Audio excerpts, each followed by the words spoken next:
Qué bendición estar este día con ustedes. Saben que les amo, ¿cierto? Sí, saben que les aprecio, ¿verdad? Y Dios les ama más. Dios les ama más, mucho más, a todos y cada uno de ustedes. Entonces, gracias a Dios por eso. También Dios nos dio la oportunidad de ir a la sierra de Puebla, a la Sierra Alta de Puebla. Los pastores y pastoras allá les envían saludos, les envían un abrazo, quieren conocerles. Están pasando por pruebas, por luchas, pero la iglesia está creciendo por allá bastante, ¿verdad? Entonces, oren por favor, oren por las iglesias, y en especial yo quiero que oren por unos pastores específicamente. Si quieren tomar nota de esto, en Aguachintitla, hasta un poco complicado pronunciarlo, los pastores José Luis y Adriana. Ellos tienen 3 hijitas, 3 pequeñitas, pero bien tremendas esas hermanitas, bien tremendas. Y estos 2 hermanos están iniciando ahí en la sierra, literal, una obra. Que Dios les bendiga, que Dios les ayude, ¿verdad? A José Luis y Adriana. En La Ceiba, por Martín y Minerva, que ellos ya tienen una iglesia más formal y todo más grande, y la gente está llegando, pero pues igual están enviando gente a la sierra a seguir compartiendo y predicando el evangelio. Y en Xicotepec, a Gilberto y Marina. Ellos 2 son jóvenes, también tienen 2 hijos, y pues que igual Dios les ayude, ¿sale? Entonces oremos por Gilberto y Marina en Xicotepec, Martín y Minerva en La Ceiba, y José Luis y Adriana en Aguachintitla. Estemos orando por ellos en la sierra de Puebla. Ok, ahí conocí a una chica, Matilde, un poco más de 20 años, y esta chica Matilde había estado postrada por 10 años. 10 años tirada en la cama, una enfermedad que no le hallaban ni sabían qué, y no podía moverse, no podía levantarse, y los pastores pues yendo a visitarla, yendo a mimarla, orar por ella y todo. Y ella estaba ahí, cuando ella fue la que nos recibió, ¿verdad? Habla español, pero también habla otomí, su lengua principal. ¿Y saben qué? Pues ella de pie nos recibió, gloria a Dios. Ella nos recibió de pie, con ganas, cohibida, pero con ganas. Pero ¿sabes qué? Me motivó mucho, me motivó mucho escuchar que Matilde es la chica misionera, es la misionera ahora en la sierra. Entonces ella baja los domingos, está ahí el fin de semana en la iglesia, y va a la sierra, y es la que anda toda la sierra caminando, predicando el evangelio, después de 10 años de estar postrada.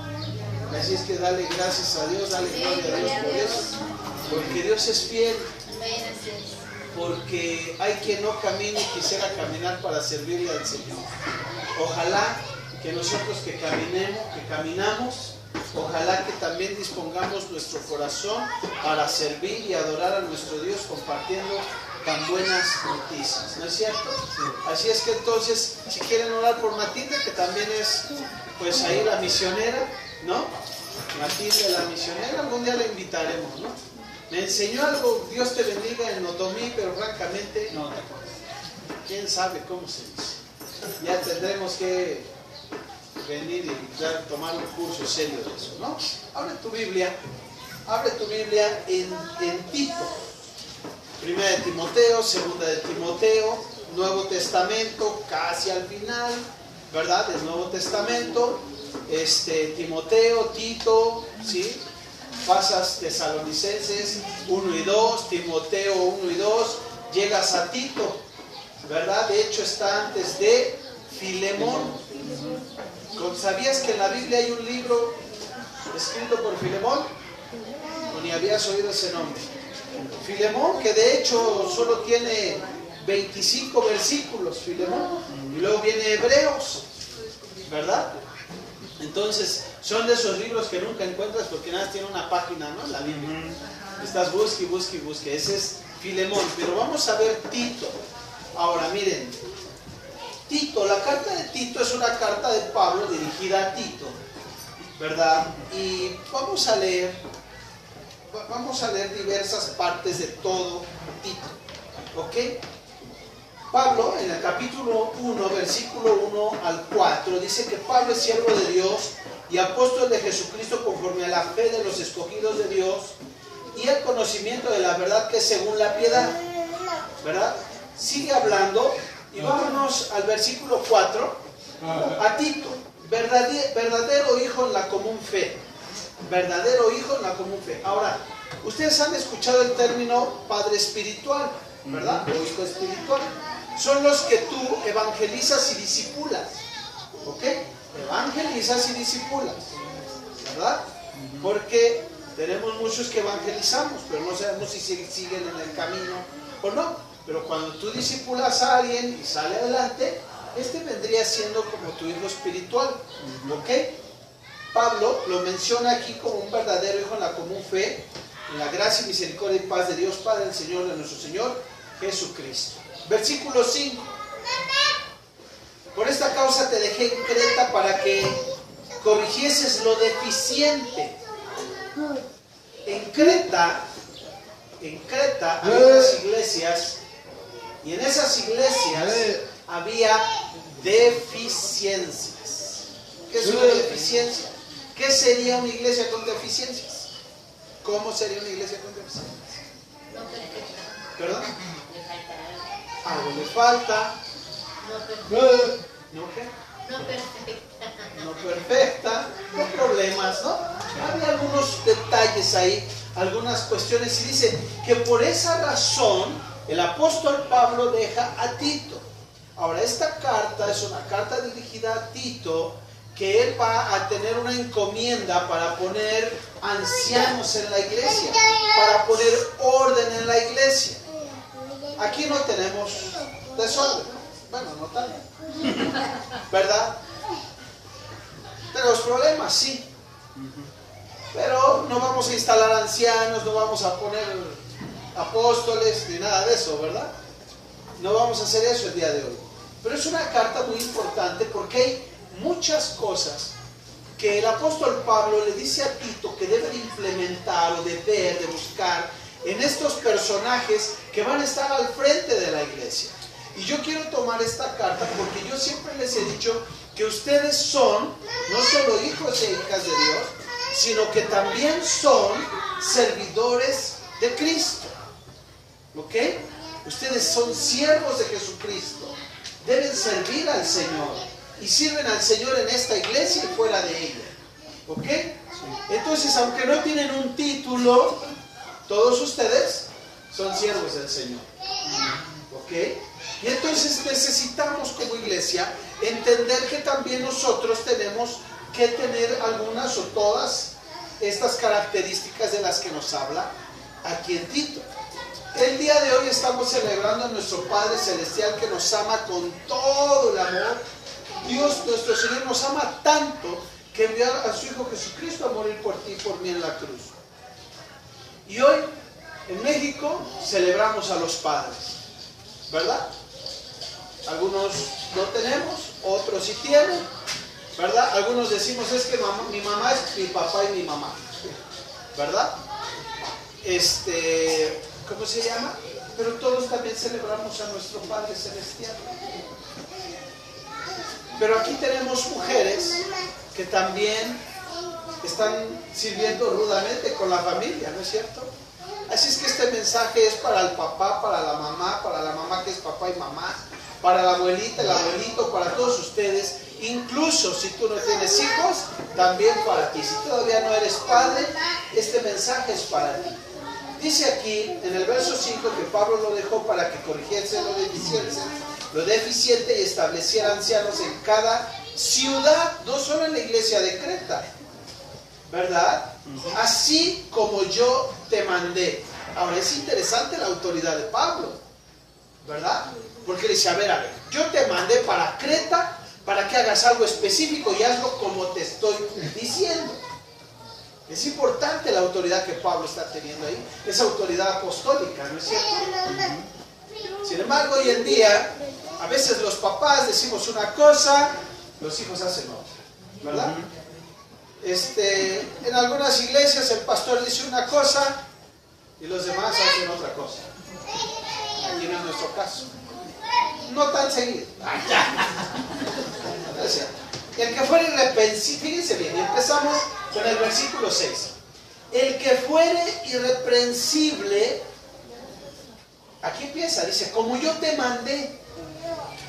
Y estas son las características, y qué bueno que habemos hoy más de 3 varones, ¿verdad? Entonces, todos los hombres que estamos aquí, ¿verdad? Esto es una característica para nosotros. Pero a la vez para ustedes, mujeres, pues volteenlo del otro lado, ¿verdad? Para que no digan, no, esto es solo para los hombres. Dice aquí que el marido debe ser marido de una sola, ¿qué? Mujer. Entonces, la mujer que trae a su esposo, voltee y dígale, ¿ya viste? ¿Ya viste? Sí, gracias. Dice aquí, marido de una sola mujer, que tenga hijos creyentes. Es una gran responsabilidad, papá, mamá, es una gran responsabilidad la que tú y yo tenemos, porque tenemos que criar, educar, guiar a nuestros hijos en la fe de nuestro Señor Jesucristo. Eres un siervo del Señor y tú tienes que educar a tus hijos en el camino del Señor. Y vamos a ver más adelante, si es que nos da tiempo de acabar con los 3 capítulos, ¿verdad? Pero vamos a ver que eso es una constante en el libro de Tito. Así es que entonces todos nosotros debemos de ser ejemplo de nuestros hijos, ¿sí? Para guiarlos en el camino del Señor. Dice aquí que tus hijos,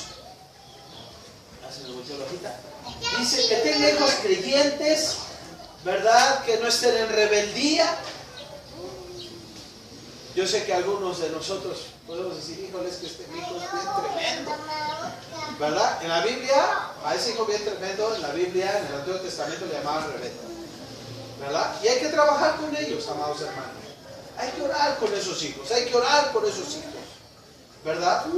Y entonces, dice el versículo 7, porque es necesario que el obispo sea irreprensible como administrador de Dios. Ahora, dice aquí, ok, pastor, vas a decir, ok, pastor, pero esto es para los obispos, yo no soy obispo. La palabra obispo en la palabra de Dios se traduce como supervisor. Un obispo es un supervisor, ¿ok? Entonces, pero estamos hablando de líderes de la iglesia. Yo quiero que lo entiendan. La carta está dirigida a líderes de la iglesia, pastores, obispos, supervisores. Sin embargo, esta carta es importante aplicarla a nuestras vidas. Yo escuché una predicación en estos días relacionada al Día del Padre y escuché, ¿no? ¿Cuántos sacerdotes de Dios hay aquí? A ver, varones, ¿no? Ya los varones, no, pues sí. Entonces es bien chistoso porque para así de manera general sí somos sacerdotes, somos líderes, somos no sé qué, somos no sé cuánto, siervos del Señor, pero es chistoso que nunca he oído una predicación que se nos apliquen estos atributos o responsabilidades que debemos de cubrir si somos líderes, sacerdotes, siervos del Señor, ¿verdad? Entonces, esta carta es cierto que va dirigida a pastores y a supervisores obispos, pero es importante que tú y yo también lo estemos viviendo y practicando. Porque es necesario que el obispo sea irreprensible, que no tengas nada de que te estén reprendiendo. No, una doble moral, aguas con eso. ¿Sí sabes qué es doble moral? ¿Verdad? Entonces, que no tienen que estarte reprendiendo, porque ¿qué ole? Tú a lo negro le dices blanco y a lo blanco le dices negro. ¿Qué pasó con eso? En el camino del Señor no hay medias tintas, mis queridos hermanos. O eres o no eres, o te metes o no te metes. No puedes ser tibio porque lo tibio da asco. A mí me da asco el agua tibia, ¿verdad? Y aunque he leído y oído que el agua helada te da un infarto, y no es que me gusta el agua helada. O caliente en el cafecito. Ah, qué rico cafecito. Y no, ahora no pusieron café, pero siento que hay. Entonces, caliente o frío.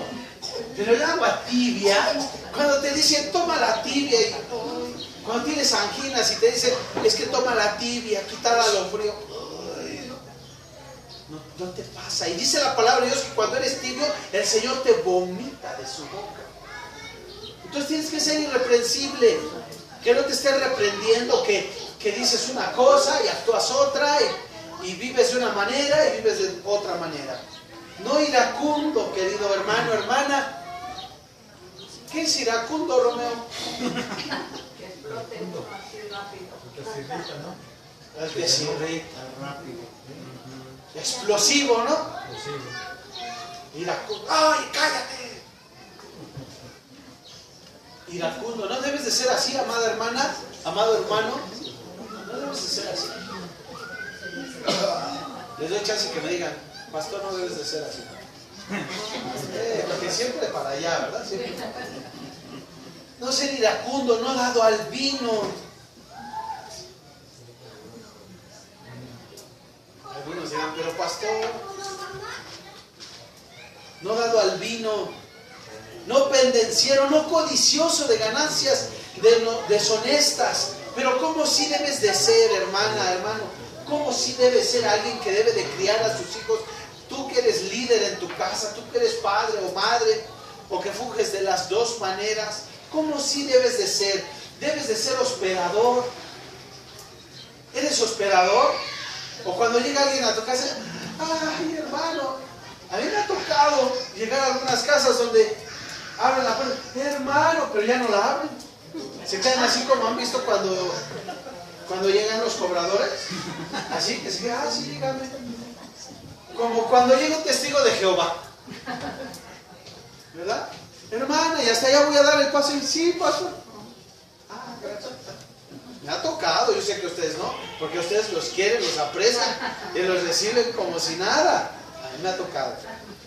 Hospedador, amante de lo bueno. Amante de lo bueno, de las cosas buenas.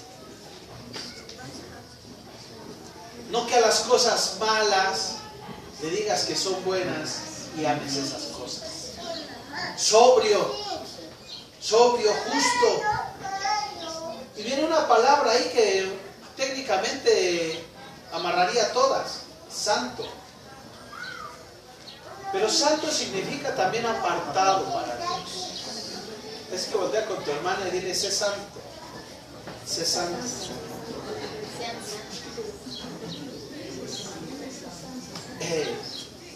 Pero querido papá, mamá, lo que sigue lo necesitamos. Yo no sé tú, yo sí. Después de santo, ¿qué dice? Continente. ¿Cómo dice tu versión? Disciplinado. ¿Cómo dice tu? Continente. ¿Sabes cómo dice? Hoy estoy con la versión Reina Valera y ya se me perdió. Dueño de sí mismo. Disciplinado, dueño de sí mismo, inamovible, ¿no?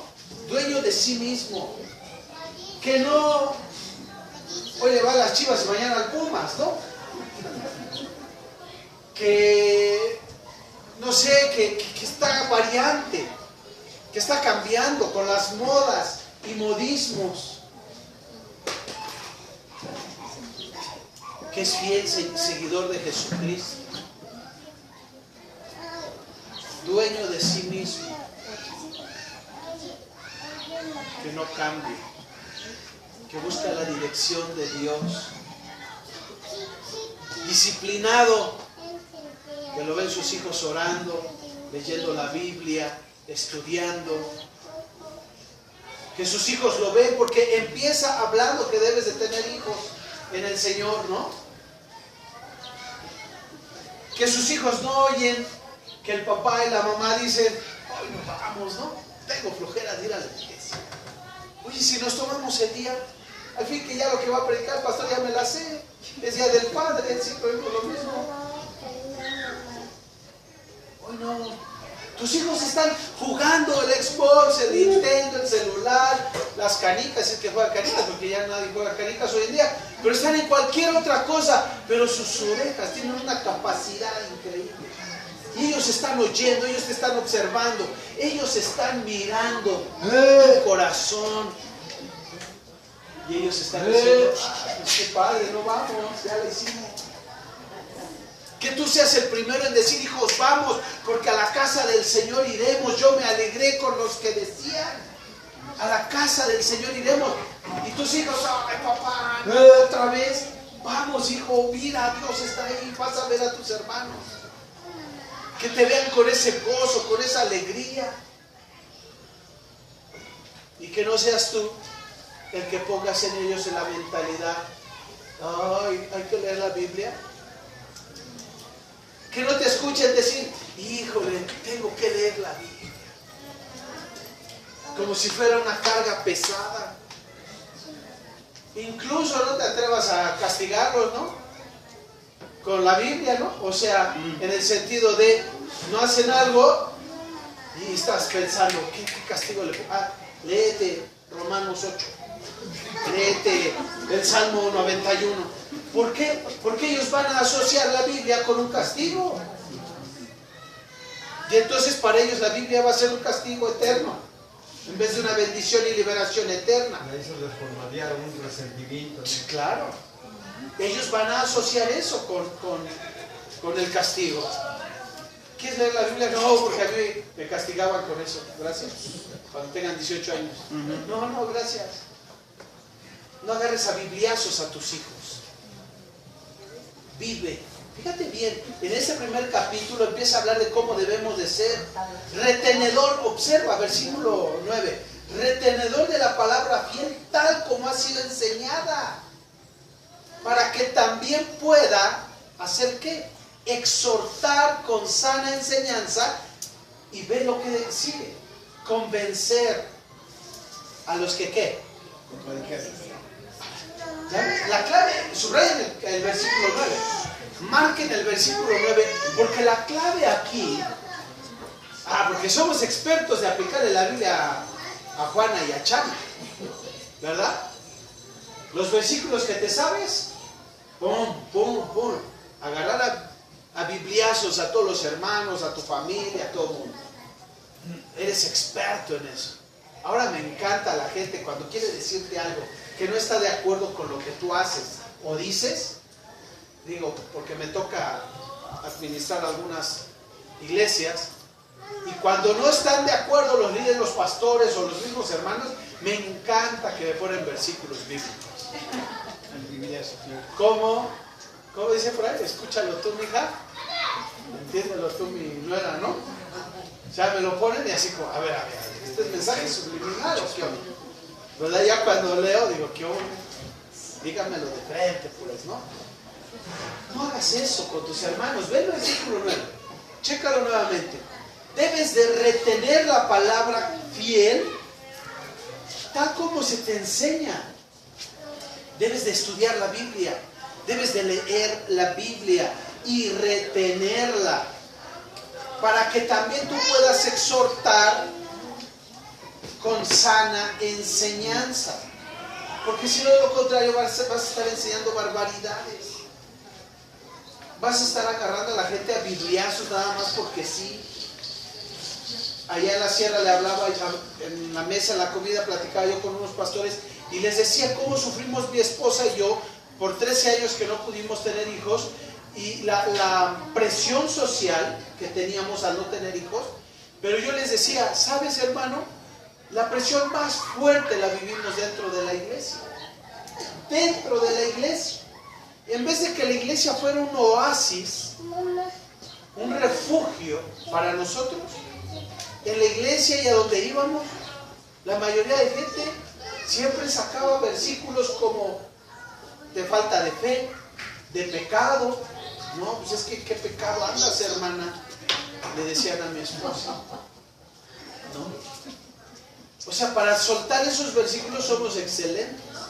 Dice la Biblia que debes de retener bien la palabra de Dios, tú la vives, la practicas y entonces exhortas a otros con amor, exhortas a otros. Versículo 9 dice con sana enseñanza. Y hay gente que se opone a todo esto. Hay gente que piensa contrario a ti. Y dice, para que convenzas a los que contradicen. ¿Sí?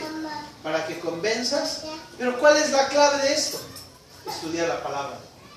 La clave de esto es estudiar la Biblia. La clave de esto es venir a las predicaciones y escuchar la predicación y retenerlo y practicarlo. Luego viene hablando precisamente de ese asunto, porque había gente que se la levantaba y decía, no, esto no es así, esto no es asado. Y sigue hablando, versículos 10, 11 y 12, cállales la boca. ¿Cómo les vas a callar la boca? A través de estudiar la palabra de Dios. Pero si no estudias la palabra de Dios, si no eres santo, si no eres irreprensible, si tienes una doble moral, una doble vida, cuando tú quieres defenderte con la palabra de Dios te van a dar doble o triple. Porque la gente sabe que estás pisando chueco.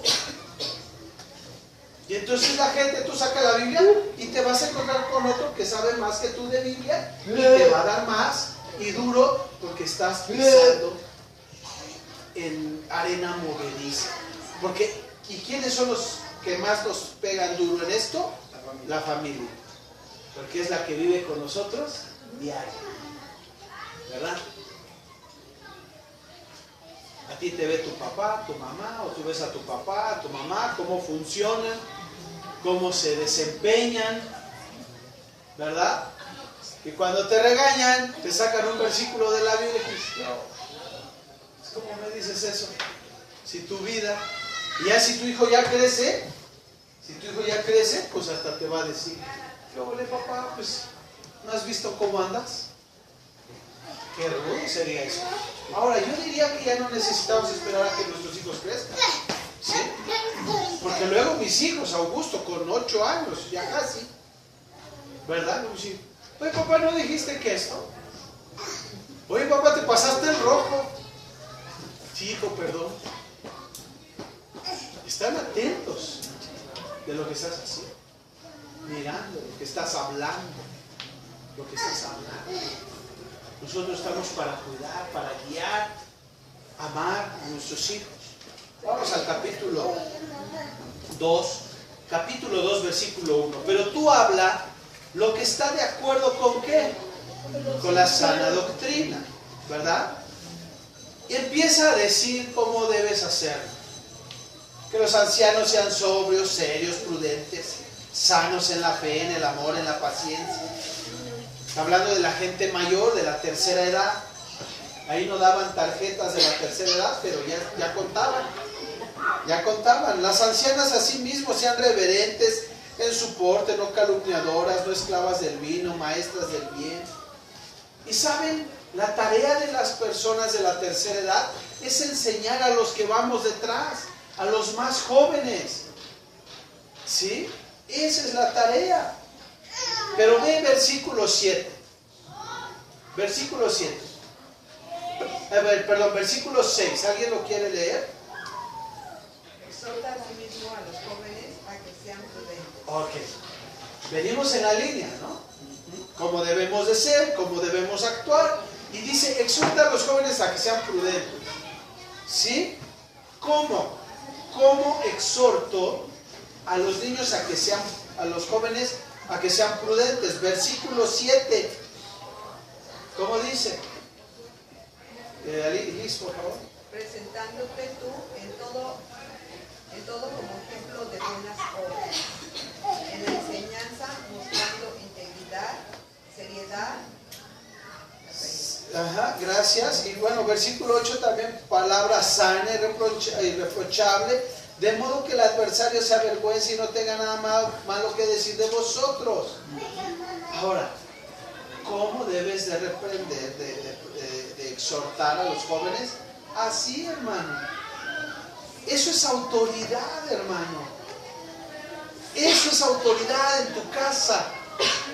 Eso es tener autoridad en tu casa. Eso es tener autoridad ahí en tu casa, que eres el líder de la casa, pero eso es tener autoridad en la iglesia.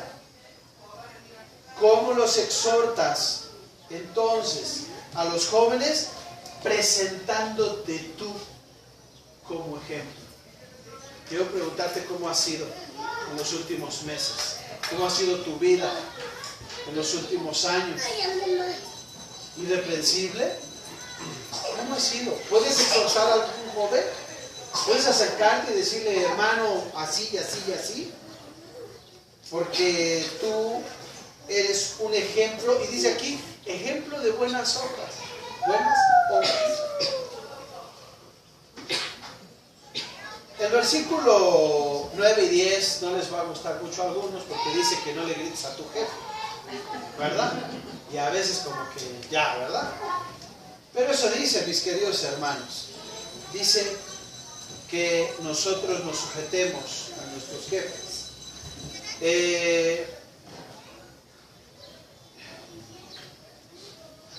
Capítulo 3, capítulo 3, versículos 1 y 2 muy importantes en las fechas que estamos viviendo.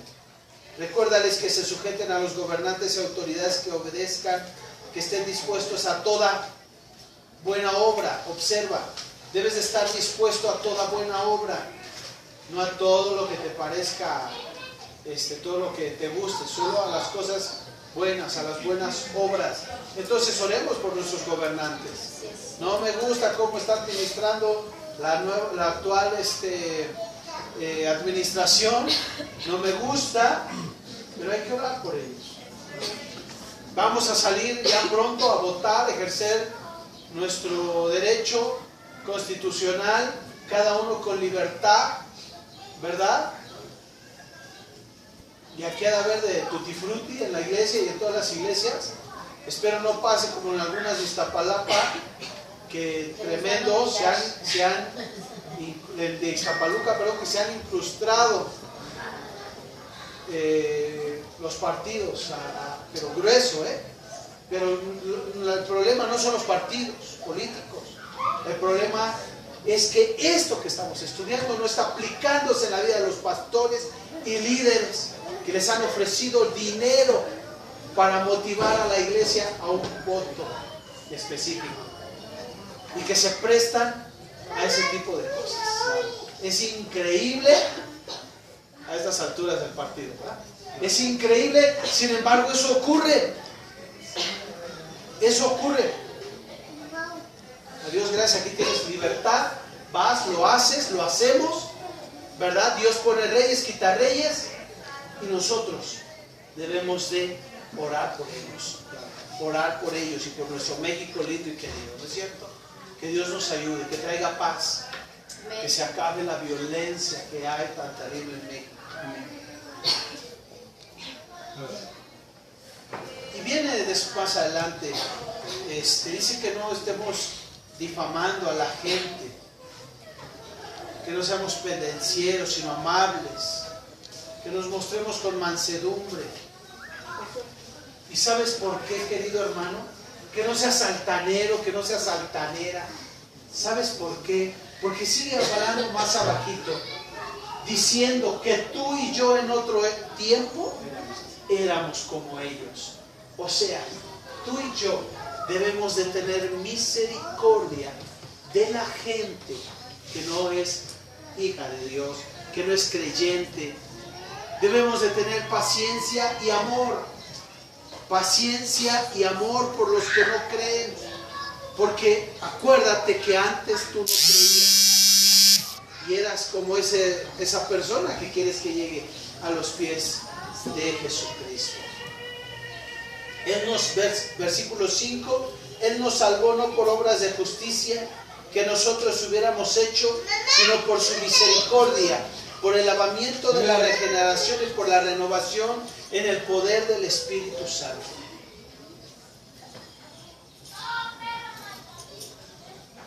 Dice la palabra de Dios que tú y yo hemos sido lavados y transformados por su palabra, ¿no es cierto? Y damos gloria a Dios por eso. Amados hermanos y hermanas, que en este día busquemos ser, como dice la palabra de Dios, irreprensibles. que nos presentemos delante de Dios aprobados, como obreros que no tienen de qué avergonzarse, que no vivamos en una doble moral, que la palabra de Dios se haga carne en nuestros corazones y que podamos vivirla de tal manera que podamos exhortar a los jóvenes, ser de ejemplo a la gente en la iglesia y a la gente de afuera. Y que la gente entonces, tanto dentro de la iglesia como fuera de ella, glorifiquemos al Señor, porque tú y yo estamos practicando las buenas obras que Dios ha dispuesto para nosotros, para llevarlas a cabo. ¿Sí?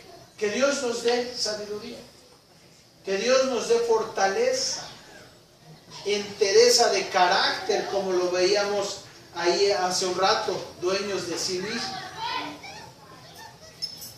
para que podamos entonces leer la palabra de Dios, escudriñarla, traerla a nuestro corazón y ponerla en práctica a través de tu diario vivir, de tu andar diario, para que entonces la gente voltee y te diga: hey, ¿me puedes echar la mano?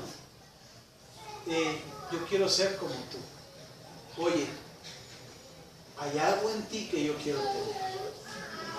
Hay algo que tú tienes que a mí me hace falta. Porque tu vida, porque tu matrimonio, porque tus hijos, tu familia, porque tu comportamiento en el trabajo. Yo admiro. ¿Qué hay en ti? Y entonces que tú tengas la oportunidad de decir: el Señor Jesús me salvó, me rescató y ha cambiado mi vida. El capítulo 3, versículo 14, solo el 14 dice,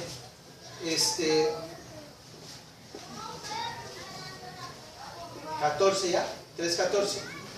Y aprendan también los nuestros a ocuparse en buenas, aprendan a ocuparse en buenas obras para los casos de necesidad, para que no sea sin fruto, porque viene hablando ahí tantito atrás sobre las ofrendas para los que predican la palabra de Dios, los que andan por aquí en la sierra y otras partes. Pero dice aquí: aprendan también los nuestros a ocuparse en buenas obras para los casos de necesidad, como el granero que nosotros tenemos, la despensa que damos. Hay gente que tiene necesidad, pues hay que juntar la despensa y darle a la gente que tiene necesidad, o a veces dinero, o como el café y el pan que van cada fin de mes a repartir al hospital. ¿Sí? Así como eso, hay que hacer buenas obras para la gente que tiene necesidad, que necesita de la dirección de Dios. Amado hermano, hermana, que Dios te guíe, que Dios me guíe, que Dios nos use para seguir dirigiendo a los hijos con la edad que tengan, ¿verdad? Porque siempre nos hace falta la dirección, la guía de los señores que Dios ha puesto como padres en nuestra vida. Yo quiero que tomes la mano de tu hermano que está a tu lado y vamos a orar los unos por los otros, ¿les parece? Toma la mano de tu hermano, ahí como estamos, y empieza a bendecirlo, o tu mano en su hombro, donde quieras, y pon tu mano ahí. Dile: Señor, en el nombre de Jesús, oro por mi hermano, Padre, bendícelo en el nombre de Jesús. Dile: Señor, yo, si lo conoces, pues ora por él específicamente, pero si no le conoces bien, dile: Señor, yo lo bendigo, yo te pido que traigas a él, Señor, la presencia de tu Espíritu Santo, que, Señor, en el nombre de Jesús tú lo guíes a toda verdad, que, Señor, lo tomes en tus manos y lo dirijas, Padre. Unge su cabeza con aceite, que su copa esté rebosando, que el bien y la misericordia lo sigan todos los días de su vida, Señor, para que entonces él y yo y todos los que estamos aquí vivamos juntos en armonía en tu casa, Señor, algún día. Pero mientras estamos aquí, Señor, enséñanos a vivir en armonía, en unidad, en paz, en bendición. Dale sabiduría para guiar a su familia. Pídele sabiduría.